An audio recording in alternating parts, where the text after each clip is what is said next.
I want you to picture a street just before the sun comes up, a narrow soi in Nak Lua on the north end of Pattaya, where the fishing boats still come in and the whole lane smells like salt and diesel in somebody's charcoal.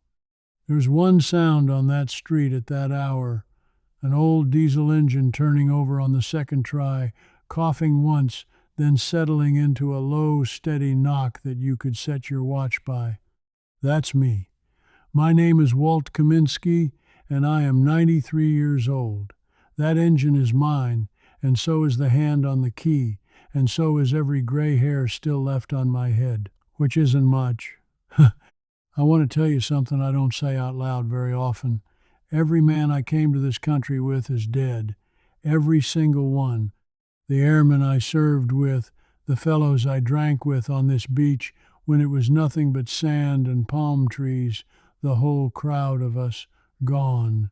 I'm the last one at the table, and the table's been empty a long time now. And yet here I am. I drive myself to the market. I cook my own dinner. I have one cold singa at sundown, and I sit on my step and watch the boats. The little girl from next door leans over the wall some evenings and says to me, "Loon Walt, you are so very old." And then she laughs like it's the best joke in the world. Yes, I am, I tell her, older than the trees, 93 years old, and nobody feeds me, nobody dresses me, nobody wheels me anywhere. I do it all myself, in a country that was a dirt road with 2 hotels when I first laid eyes on it. So let me back up. Let me tell you how a broke kid from the east side of Buffalo ended up the last man standing on a beach in Thailand. Because it's a long story, and I've got the time, and so, I hope, do you. I was born in Buffalo, New York, in 1933. If you know anything about that year, you know it wasn't a good one to be born poor, and we were poor. My father worked the grain elevators down on the waterfront when there was work, and there often wasn't. We were Polish on both sides. The whole neighborhood was Broadway and Fillmore, the church, the corner butcher, the language you heard on the stoop. We had a coal stove and a cold water flat and 5 kids in 3 rooms, and my mother made all of it work on nothing. I quit school at 15 to load trucks. I want you to hear that plainly. 15. I wasn't lazy and I wasn't dumb.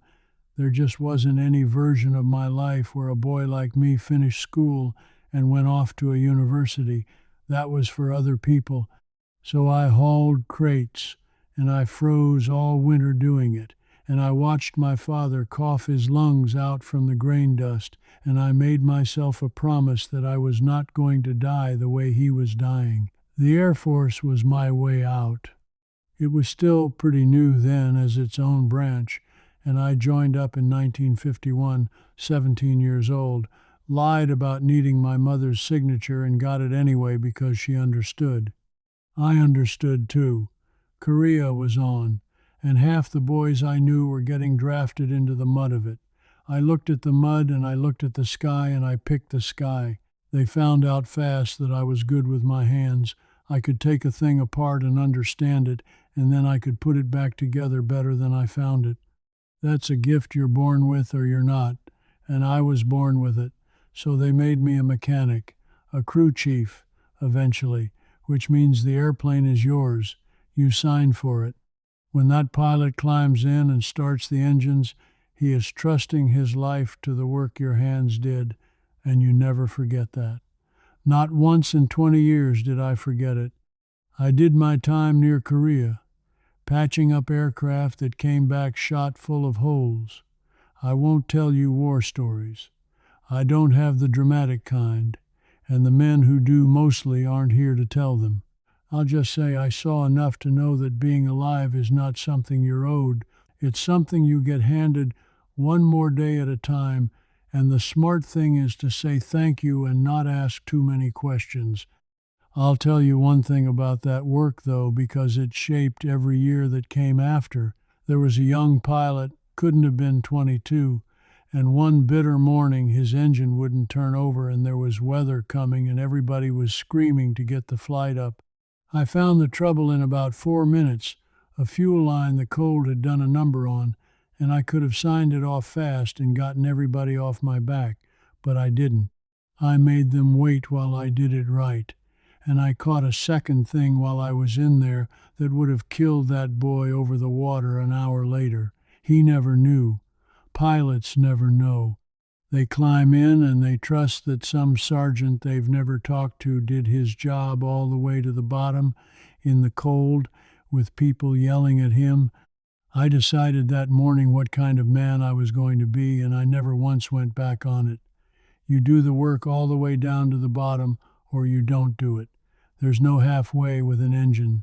There's no halfway with a life either, it turns out. I spent 20 years in that uniform. Bases you've heard of and bases you haven't, a stretch on Okinawa, a stretch back stateside, always the same work, always the same principle. I made technical sergeant and then master sergeant, and by the end I had young men signing for airplanes that I'd taught to sign for them, which is the whole arc of a career if you do it right. You come in a boy who knows nothing, and you go out having made a few more men who know what you know. That's it. That's the job. Everything else is stripes and paperwork. There was a girl back home. I have to tell you about her because she's part of how I understand my whole life even now. Her name was Ellie. Eleanor Brzezinski from 2 streets over, dark hair and a laugh you could hear across the church hall. We were 17 and 18 and about as in love as 2 kids that age can be, which is to say completely and stupidly and with no idea what we were doing.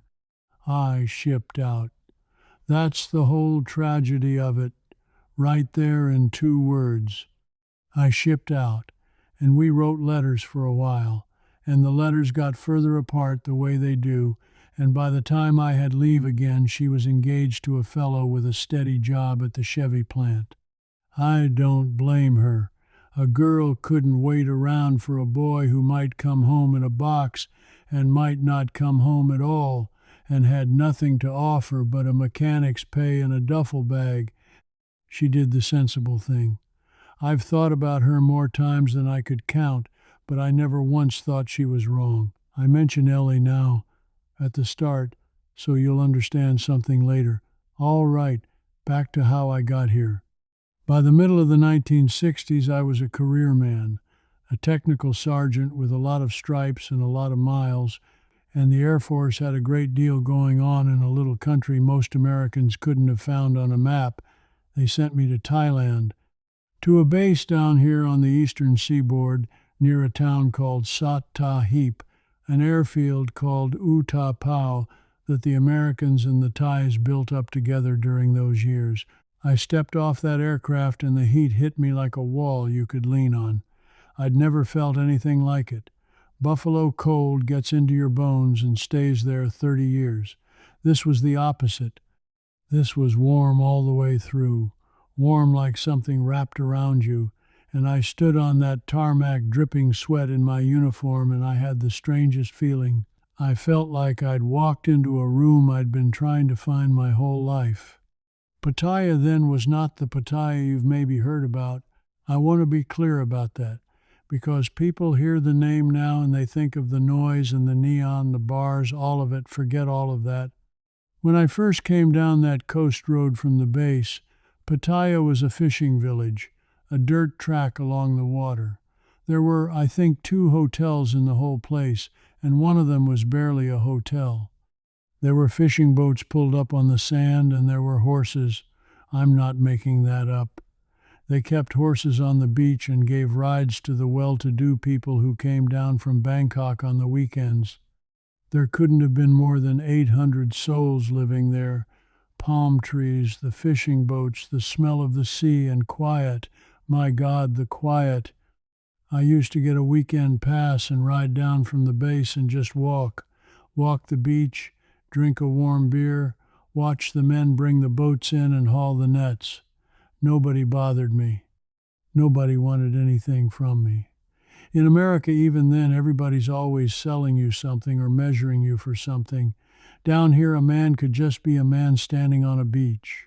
I didn't have a word for what I felt, but I know the word now. The word is peace. There was an old Thai woman who ran a food stall near where the boats came in, and I ate there most every weekend, and she never once let me pay full price, no matter how I argued. She'd pile my plate high with rice and grilled fish and some fiery thing that made my eyes water and my whole scalp sweat, and she'd stand there with her arms crossed, grinning at the farang, trying not to cry into his lunch. I didn't have the words back then to thank her properly. I'd just put my hand on my heart and bow my head a little, and she'd wave me off like I was being silly. Little kindnesses like that from people who had almost nothing, from a woman who worked 18 hours a day over a charcoal fire, that's what got into me. That's what made me start thinking. Quietly, in a corner of my mind I didn't tell anybody about, that maybe a man wouldn't have to leave this place. Maybe a man could find a way to stay. The whole town went dark at night is a thing the young people can't imagine now, no street lights to speak of. You'd sit on the beach after sundown and the only light was the lamps on the fishing boats out on the black water, bobbing, and the stars, more stars than I'd ever seen over Buffalo where the mills lit up the whole sky orange. I'd lie back on that cooling sand and look up at all those stars and feel about the size of a grain of rice, and somehow that was a comfort and not a fear. A small man under a big sky, warm all the way through, a long way from the cold. I keep that picture in my head to this day. When things get hard, I close my eyes and I'm right back there, a young sergeant on a dark beach, the whole rest of my life still out ahead of me like the sea. And then there was Sumali. I met her in the plainest way you could imagine. She worked at a little shop near the pier in Naklua. Her family sold ice and cold drinks and dry goods to the fishing boats, and I came in dripping wet and sunburned and asked for a Coca-Cola in the 2 words of Thai I knew, and I said them so badly that she laughed. Not a mean laugh, a kind one. She corrected me, slowly, the way you'd teach a child. Sumali did, and I said it back, and she nodded like I'd done something wonderful, and that was it. That was the whole beginning of 40 years.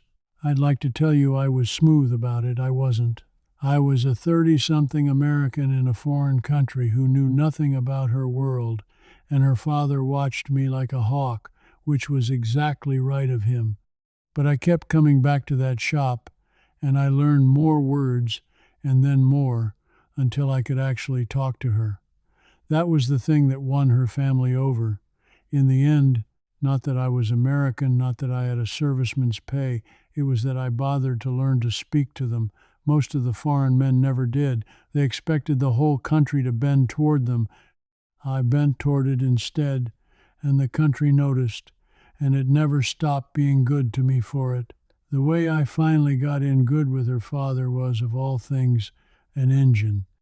He had a little long-tail boat with a motor that had quit on him, and a family that depended on that boat, and he'd sunk money he didn't have into 2 different men who couldn't fix it.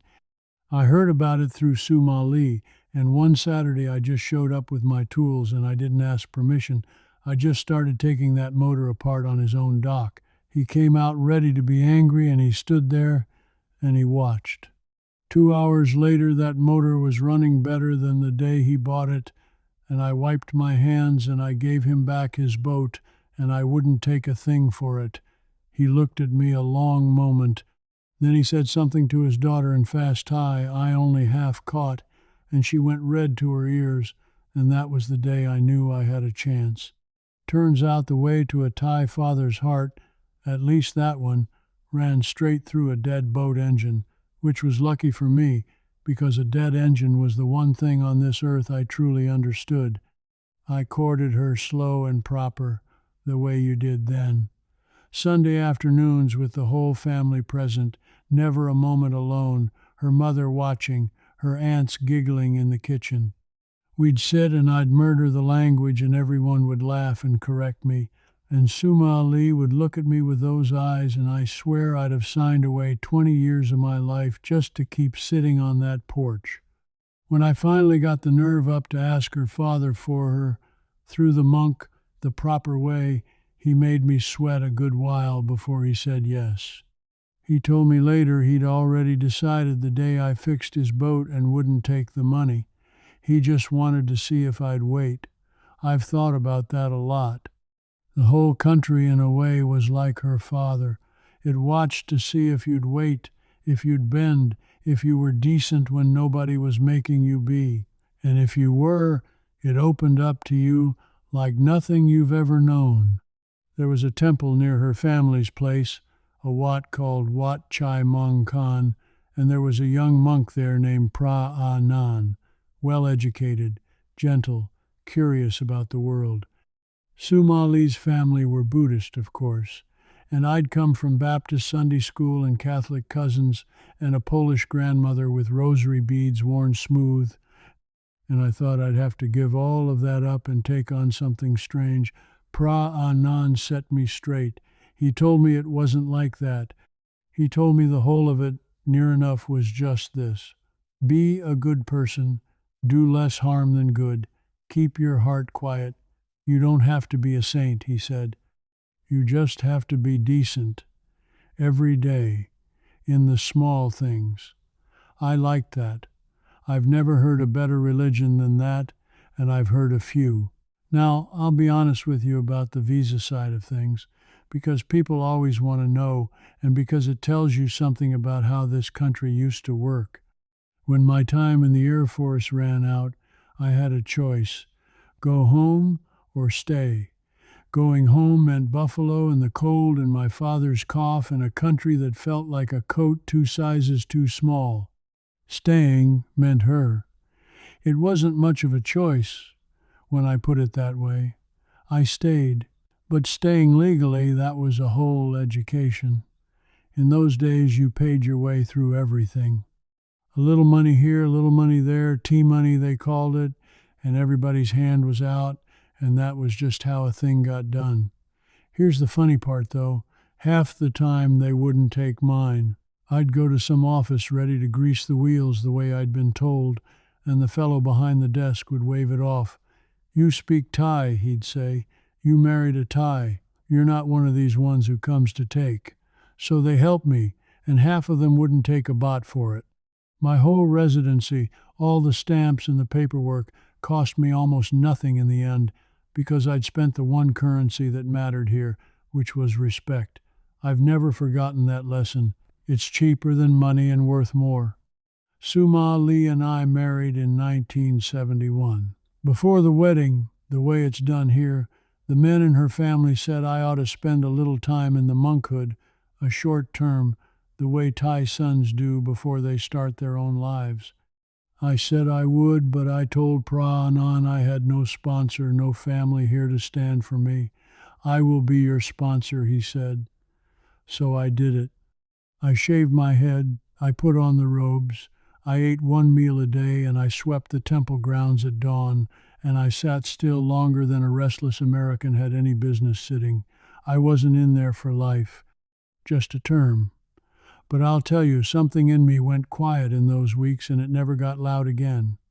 It's like being born a second time, they say. I don't know about all that. I just know I came out lighter than I went in. Then came the business, and this is the part I'm proudest of, so let me take my time. I had no money to speak of.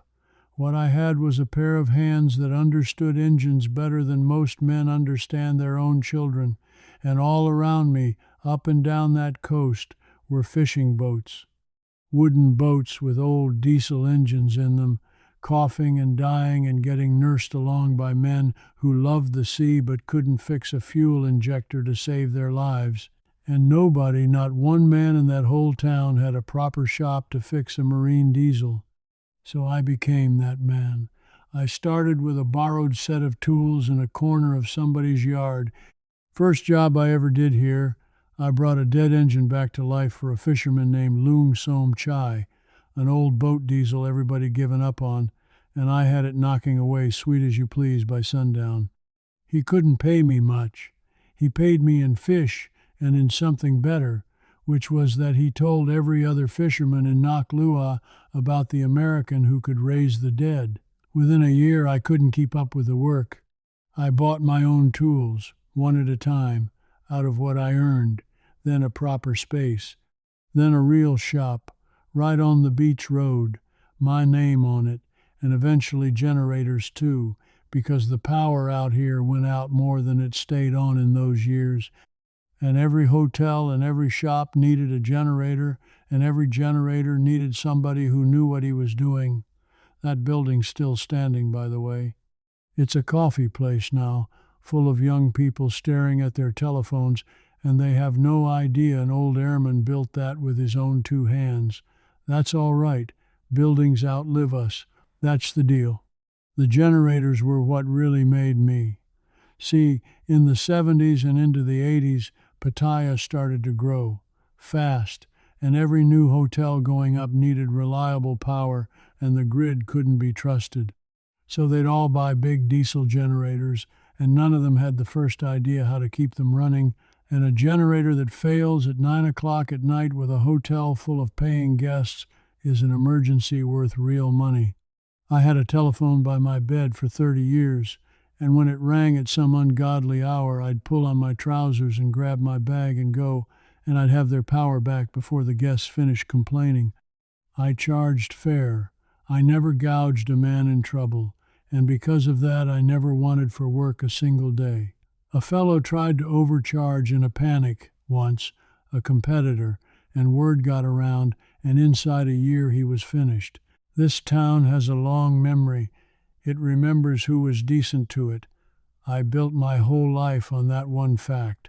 There was one job I still tell people about.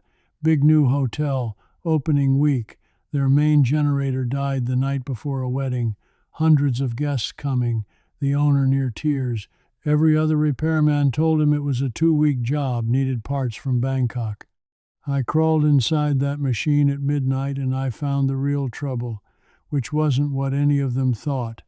And I had a boy of mine machine apart by hand in a little shop I trusted, and we had that generator singing again by dawn. The wedding went off perfect. That owner sent me business for the next 20 years and named his son's middle name after me, if you can believe it, an American mechanic's name stuck in the middle of a Thai boy's. That boy's a grown man now with children of his own. Somewhere out there is a Thai family carrying a piece of buffalo in their name because of one long night with a wrench. You tell me that's not a life worth living. I taught too. That mattered to me more than the money. And I did make money, don't misunderstand. But I took on Thai boys, teenagers with quick hands and no prospects, exactly the kind of boy I'd been in Buffalo, and I taught them the trade, marine diesel, generators, all of it. Some of those boys have their own shops now, some of them have grandchildren. Every so often a man in his 60s will stop me at the market and take my hand in both of his and call me teacher, and I won't even recognize him until he tells me which engine I taught him on. That's a kind of wealth you can't put in a bank. I've got a lot of it. Sumali and I had 2 children. Our daughter first, Rutana, we call her Lek, which just means little because she was such a small baby. And then our son Daniel, Danny, born a few years after, half of Buffalo and half of the Gulf of Thailand, those 2, and they got the best of both if you ask me. Raising them, I want to tell you, was the sweetest work of my life, sweeter than any engine I ever saved. Sumali ran the house like a tight ship, and I brought in the money, and we put both of those children through good schools, which cost me plenty, and which I would pay 10 times over. Lek is in Bangkok now. She married a good man, she's got a family of her own, 2 children who are grown and 1 grandbaby, which makes me a great-grandfather, if you can believe that. Danny went the other way, went to the States as a young man, curious about the half of himself he'd never seen, and he stayed. He's got a life in California, and he calls me every Sunday, my time, without fail. Sunday morning here I sit by the telephone with my coffee and I wait for it, and it always comes. I'll tell you a thing about Danny because it's my favorite story, and an old man's allowed his favorite story. When he first went to America, he was ashamed of me a little. Not cruel about it, just young. He'd grown up on stories of America being the shining place, and here his father was a grease-handed mechanic who'd chosen to live in what Danny's American friends thought of as some backwater. He didn't say it, but a father knows, and for a few years the calls were short. Then one year he came back to visit, a grown man by then, tired, chewed up by that American life, working himself half to death and paying a fortune to do it, drowning in it the way they all are over there. And he sat on my step, right where I sit every evening, and we watched the boats come in, and I handed him a cold one, and he didn't say anything for a long time. Then he said, "Dad, I make 5 times what you ever made, and I've got a third of the life you've got. How does that work?" And I told him it wasn't complicated. I said, "Son, over here I was rich in the only things that hold their value: time, quiet, people who know my name, a wife who loved me, and children who came out right. You can't buy those with an American paycheck. You can only buy them with an American life, and by then you're too old and too tired to enjoy them." He sat with that, and on the last night of that visit he said something I'll carry to the grave. He said, "I used to think you ran away out here. Now I think you were the only one of us with the sense to run toward something." That was the day I got my son back. Cost me nothing but a beer and a sunset. And Lek, my Lek. She comes down from Bangkok every few months, drives down with her whole crew, and the house fills up with grandchildren and great-grandbabies and noise and cooking smells. And for a few days this old widower's house sounds like it did 40 years ago. On her last visit she sat with me late after everyone was asleep, and she took my old hand in her 2 hands, and she said, "Papa, we don't worry about you anymore. We used to worry so much out here all alone. But we came to see you're not alone. You've got a whole street." She said, "I think you're the least alone person I know." And she was right. That's the strangest thing about it. A man everyone assumes is lonely, 93, and a widower on the far side of the world, and I am about the least lonely soul you could find. Loneliness is a thing that happens to people who quit reaching for the world. I never quit reaching, not once. Let me tell you about my car, because you can't understand a man like me without understanding his machine.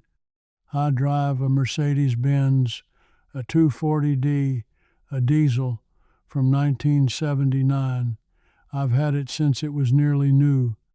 Now, people see an old man in an old car and they feel sorry for him, and they've got it exactly backward. This car has over 600,000 kilometers on it.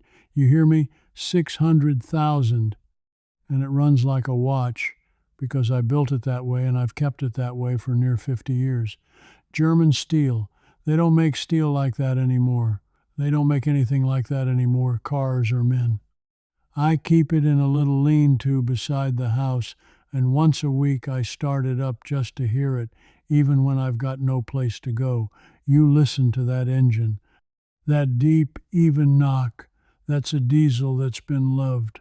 Not the plastic clatter these new things make. A real machine, cared for by a real mechanic, will outlast the both of us. I mean to be buried before that car quits. And I've told Danny he's to take it and keep it running or I'll haunt him, and he knows I mean it. Now I have to tell you the hard part, and I'll tell it plain, because Sumali deserves plain. She died about 15 years ago, a stroke. It came in the night and it took her fast, which the doctors told me was a mercy, and I suppose it was for her. For me, it was like the engine of my whole life just stopped mid-turn. 40 years. 40 years of that woman correcting my tie and running my house and raising our children and laughing at me across the dinner table. And then one gray morning, the house was just quiet, quiet the way Buffalo was cold, all the way through. I'll be honest, there was a stretch there where I didn't much see the point of getting up. The shop was long since handed off by then, the children were grown and gone, and here was this old widower rattling around a house built for a family. I understand now why so many men go fast after they lose their wives. It isn't the grief that kills you exactly, it's the lack of a reason. You need a reason to be alive, something that wants you up in the morning, and when she went, she took my main one with her. So, I want to tell you what saved me, because it's the whole secret, near enough, and I'll give it to you for free. I found new reasons, small ones. A man does not need a big reason to live, he needs 100 small ones. The neighbor's motorbike that won't start, the kids down the soy who like the old Farang who fixes their bicycle chains and always has a little ice cream money on a hot afternoon. The generator at the temple that Pra-Anan, God rest him, he's gone too now, that his temple still runs on, the market run, the Sunday phone call, my car, waiting in the lean-to for its weekly heartbeat. Here's the thing I've learned, and it's the truest thing I know, so if you take one sentence away from an old man, take this one. The day you have nothing left to fix is the day you start to die. It doesn't matter what it is. An engine, a bicycle, a leaking pipe, a lonely neighbor, a boy who needs to be shown how to hold a wrench. As long as there is one thing in this world that is broken and within your reach to mend, you have a reason to open your eyes tomorrow. I have never once in 93 years run out of broken things. Thank God. It's kept me alive. Let me talk about the body. Because at my age, it's the thing everybody wonders and nobody asks. I have had, in my time here, more trouble than a man ought to survive, and I survived all of it, and I'll tell you what it cost, because the money side of it will surprise you. Some years back, my heart started giving out. I'd get up a flight of stairs and feel like an elephant was sitting on my chest. Turned out I needed a bypass, the whole business. They open you up and they reroute the plumbing around your heart. Frightening thing to face at my age. I went to Bangkok Hospital Pattaya, and a young Thai surgeon, Bangkok trained, spoke better English than I do, did the whole operation. Total cost, the surgery, the days in the ward, all of it came to a bit over 200,000 baht. That's about $6,000. In America, that same operation would have run me $80,000, $90,000, and I've read of men paying more, $6,000, and they treated me like a visiting king the whole time. Then a few years later, I caught dengue fever. If you've never had it, pray you never do. They call it breakbone fever, and they call it that for a reason. It feels like every bone you own is being pulled apart slowly. Landed me in the hospital the better part of a week on a drip. Total bill, about 18,000 baht, call it $530 for a week of round-the-clock care. And then, and this is the one that scared me most, because falls are what finish old men, I went down on a wet floor and broke my hip. 89 years old with a broken hip. That's usually the end of the story, right there. They put a new joint in me. They had me up and walking on a frame in a couple of days, and physical therapy after patient young women who wouldn't let me quit. That one cost around 120,000 baht, $3,500 or so, all in. I walk without so much as a cane today. Try getting that outcome at that price back home, and let me know how you do. I want to be fair. It isn't magic. You've got to see the doctor, you've got to take the medicine, the body still keeps its own accounts, and at 93 the accounts run tight. My doctor is a young fella named Dr. Prechaw, Bangkok trained, patient as a saint, and he's looked after me for years now. Right now, there's some marker in my blood he doesn't love, and I've got a scan coming up he wants me to do, and I'll do it because I'm not a fool. But I'll tell you what I told him. I said, Doctor, I'm not going to let anybody cut me open again at my age just to buy a few more hard months. If it's something, we'll manage it gentle. And he understood. Thai doctors, the good ones, they understand about dying better than ours do. They don't treat it like a failure. They treat it like weather. I'll tell you a small thing about that man that says everything. After my hip, when I was learning to walk again, discouraged, feeling every one of my years, he didn't rush me and he didn't talk down to me. He sat on the edge of my bed one afternoon, a busy man with a full waiting room, and he asked me to tell him about the airplanes, just to talk. And I did. And he listened like it mattered, and by the time he left, I'd forgotten to feel sorry for myself. That's not medicine you can bill for, but it's the medicine that gets an old man back on his feet. I've never had a doctor in America sit on my bed and ask me about my life, not once in 93 years. They haven't got the time, and they haven't been taught that it matters. Here, they know it matters. Here, they know an old man heals faster when somebody treats him like he's still a man and not a problem to be processed. I'd pay any amount of money for that. And the joke of it is, I pay almost nothing. As for the vices, I smoked once like every man of my generation, but I gave it up decades ago, cold, the day a good friend of mine coughed himself to death in a chair not 10 feet from me, a man younger than I was. I set my cigarettes down that afternoon, and I never picked them up again, and I have not one doubt that's a piece of why I'm still here to bore you. I still take a drink. One. A cold singa at sundown, sitting on my step, watching the light go down over the water, the way I've watched it go down 10,000 times. One beer, one sunset, one old man who's grateful for both. That's not a vice. That's a ceremony. So what does a day look like at 93, all alone out here? I'm up before the sun, always have been. The Air Force never quite let go of me. I make my own coffee. I do a little something around the house. There's always a something. Late morning I'll take the car, or if it's just up the road, the old motorbike. Yes, I still ride a motorbike. Don't write me letters about it, and I'll go to the market, or to Foodland, or to the Big Lotus, and I do my own shopping and I pick my own vegetables because nobody knows how to pick a good one but me. I come home and I cook. I cook the food she taught me, mostly, and some buffalo food when I get homesick for it, and I eat at my own table. The afternoons belong to the neighborhood. There's a nurse lives near me, a widow herself, Kun Ma Lai, with 2 children, and those kids treat my step like it's their own front porch. There's an old couple down the way, Lung Boon and his wife, retired, who I've known 30 years.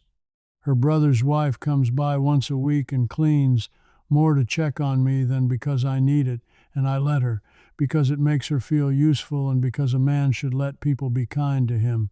That's a skill too, you know, letting people be kind to you. Prideful men die lonely. I decided a long time ago I wasn't going to be one of them. Let me give you a for instance, because this is the thing Americans just can't picture. Last hot season, my air conditioner packed it in, middle of the afternoon, must have been near 100 degrees in that room. Now, I could fix it myself in my prime, but a man my age has got no business up a ladder with an old unit, I'll admit that much. I was standing there sweating and cussing at it when Kun Malai next door heard me through the wall and knocked. "You all right, Loon Walt?" she said. "I hear you banging around." I told her the trouble, and she made one phone call in Thai, and inside 20 minutes a young fellow rolls up on a motorbike, her cousin or her cousin's friend. I never did get it straight. He's up the ladder, he's got it going again, cleaned out and cold, and I go to pay him and he won't hardly take it. 300 baht, less than $10, and he acted like I'd insulted him, offering more. "We are neighbors," he said, and he got on his bike and went. You try that in America. You call a repairman in America, if he even comes the same week, and he'll charge you $300 just to stand in the doorway and suck his teeth at you. Here a stranger fixed my whole afternoon for the price of a sandwich and drove off happy to have done it. That's not a small thing. That is the whole difference between the two ways of living right there in one hot afternoon. Same with the coffee. There's a little shop I go to most mornings, run by a young woman named Nan, and by the third day she knew my order before I sat down, and she just brings it. Same, she says, and grins. One morning I got all the way there and found I'd walked off without my wallet, 93 years old and scattered. It happens. I started to apologize and she waved me right off. "Pay tomorrow, loon," she said, like it was the silliest thing in the world to even mention. Pay tomorrow. Try walking into a Starbucks in Buffalo with no wallet and see how far pay tomorrow gets you. They'd look at you like you'd asked to borrow their car. In the evening, the children of the soy come out to play, and they make a racket, and they run wild the way children ought to, and every single day I've got a little ice cream money for them, and people ask me, doesn't all that noise bother me? An old man wanting his quiet, and I just laugh at 'em. Bother me? That noise is the sound of a street that's alive. That noise is what's keeping me alive. The doctors and the books will tell you the same thing if you ask them. The old people who live longest are the ones who stay in the middle of the noise. It's the ones who go off to a quiet, clean room by themselves to be looked after. That's who goes fast. I'll take a street full of shrieking children over a silent nursing home every day I've got left. I had a whole crowd of friends once, of course. Expats from everywhere. There was old Bruno, a Swiss fellow, ran a little bar for 30 years and told the same 6 stories the whole time. There was a Dutchman and an Englishman and a couple of Americans, and we'd sit and drink and lie about the old days. They're all gone now, every one. That's the toll you pay for living this long, and nobody warns you about it. You don't just lose your wife and your own strength, you lose your whole audience. All the people who remember the same things you remember, who were there, who'd know if you got the story wrong. When they go, a piece of your own life goes dark with them because there's no one left who saw it. But I'll tell you what Bruno used to say near the end when we both knew the tab was coming due. He'd raise his glass and he'd say, "Walt, we didn't come here to live forever. We came here to live well, for as long as it lasted." And it lasted, didn't it just? I go to the temple still. Not the way a monk goes. I never took the robes for life. That one term before my wedding was the whole of it. But Wat Chai Mong Kon has been part of my life for more than 50 years, and old Pra Anan, before he passed, was as close a friend as I ever had, closer than most.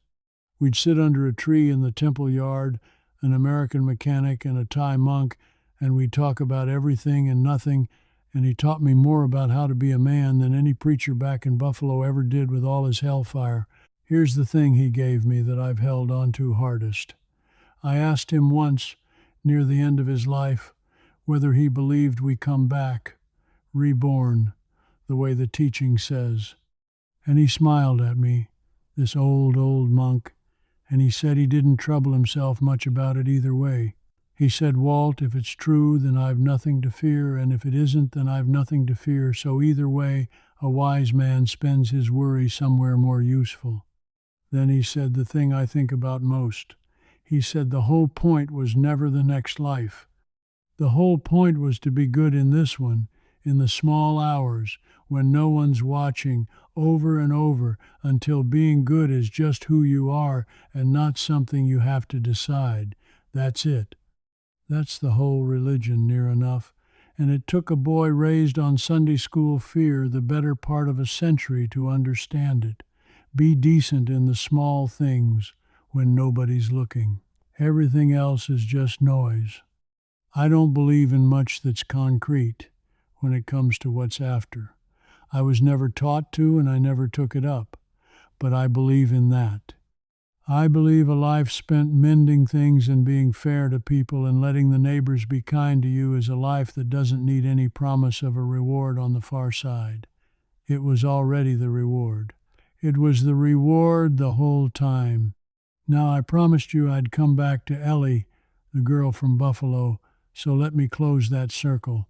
A few years ago, my younger brother, still back in the States, God love him, he mentioned in a letter that Ellie had passed. Just gone. An old woman, surrounded by her children and grandchildren, a whole full life lived with that fellow from the Chevy plant who died before her. And I sat with that letter a long time. I wasn't sad the way you'd think.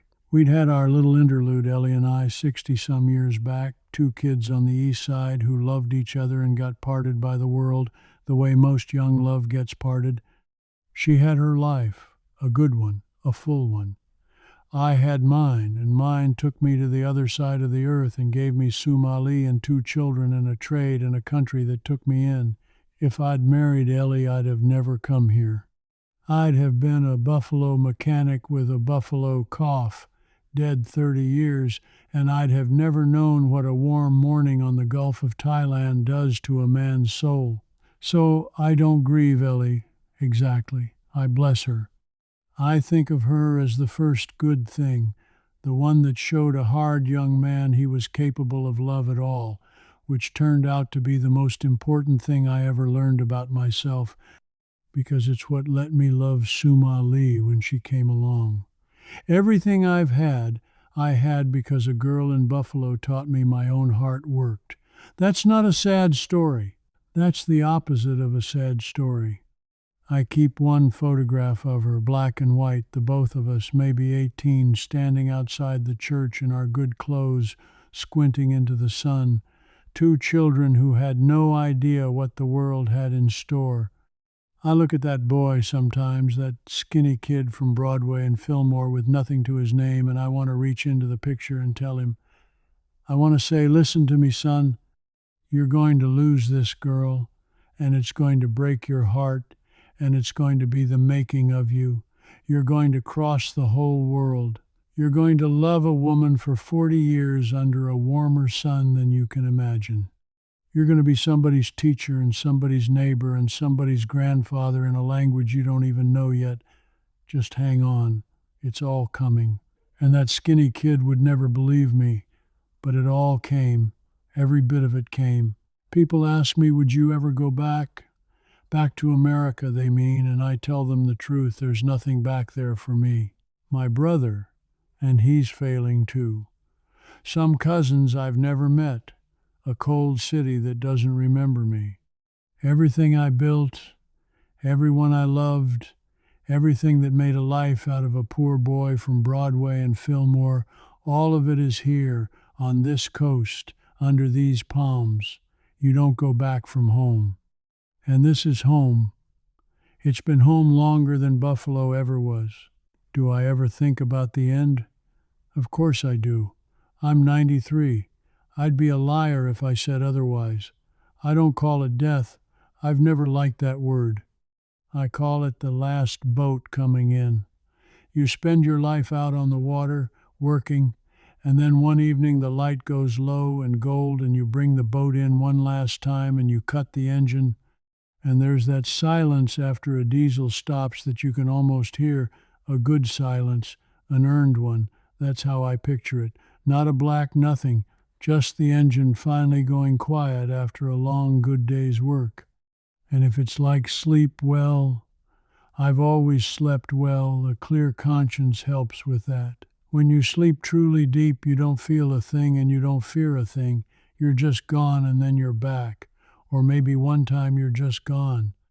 If it's like that, then it's nothing to be afraid of. I've done my worrying about it and I've decided there's no percentage in it. Nothing bothers me at this age. I don't feel cheated one bit. I've had my life, and what a life. I've been around this whole world more than once. I've seen more than most men dream of. I don't have a single regret worth the name. It's been more than 50 years now since I stepped off that aircraft into the heat and felt like I'd found the room I was looking for. 50 years. My children are grown and thriving. My great-grandbaby is healthy. And when Lek comes down from Bangkok now, or when Danny calls on a Sunday, they don't worry about their old man anymore. They're just curious about him. They ask me how I do it. They ask me for advice, if you can believe it. These grown people asking their old father how to live. And I tell them the truth. Stay useful. Keep something to fix. Learn the language of wherever you are, and I don't just mean the words, I mean the people. Bend toward the world and it bends back. I'm not going to sit here and tell you it's all perfect. It isn't. Pattaya grew up loud and neon all around my quiet corner, and I don't much care for what it became out on the main roads, all that noise, all that hustle. The traffic'll kill you faster than the years will. The paperwork, even now, can drive a saint to drink. The heat is the heat, and some afternoons my old bones would trade it for one clean, cold Buffalo October, just one. And I miss my friends. I miss them every single day. There's no one left to remember the old beach with me, and that's a particular loneliness that has no cure. But you weigh all that against what I got. A trade I loved, a woman I loved for 40 years, 2 children who turned out fine, half a century of warm mornings and good work and being counted in a place that took a broke Polish kid and made him a somebody. Weigh it out and it isn't even close. There's a little thing that happened last week I'll leave you with. Kun Ma Lai's youngest, the little girl, she brought me a mango off their tree, walked it right up to my step in both hands like it was made of gold, and she said to me, "Loong Walt, you have to stay a long time more, okay?" And I asked her why, and she thought about it, very serious, the way small children get, and she said, "Because who will fix things if you go?" And I laughed until my eyes ran, and I told her I'd do my best. And I meant it because it's true. There's fixing left to do. There's always fixing left to do. And that, my friends, is the whole reason a man gets to be 93. Before I let you go, I want to mention one thing that might help somebody out there who's actually thinking about a move like the one I made all those years ago. There's a book called The Right Move. It lays out the real costs, the different cities set side by side, the visa business, how the healthcare actually works down here, all the traps that would have cost a fellow a fortune if he didn't know about them ahead of time. I didn't write it. I want to be clear about that. I'm 93 and I've got no book in me and nothing to sell you. But I've watched too many men come out here green and get themselves fleeced, and this thing would have spared them. There's a link down in the description if you want to have a look. No pressure at all. I just wish I'd had something like it, back when it was all dirt roads and guesswork. And listen, if you got something out of an old man rambling on about his life, do me the small kindness of tapping that like button and subscribe if you would, because there are more stories like mine on here, and I think they'd be worth your while. Thank you for sitting with me. It means more than you know to be listened to when you've outlived nearly everyone who used to listen. I'll see you next time. Now, if you'll excuse me, the sun's getting low, and I've got a cold one and a step with my name on it.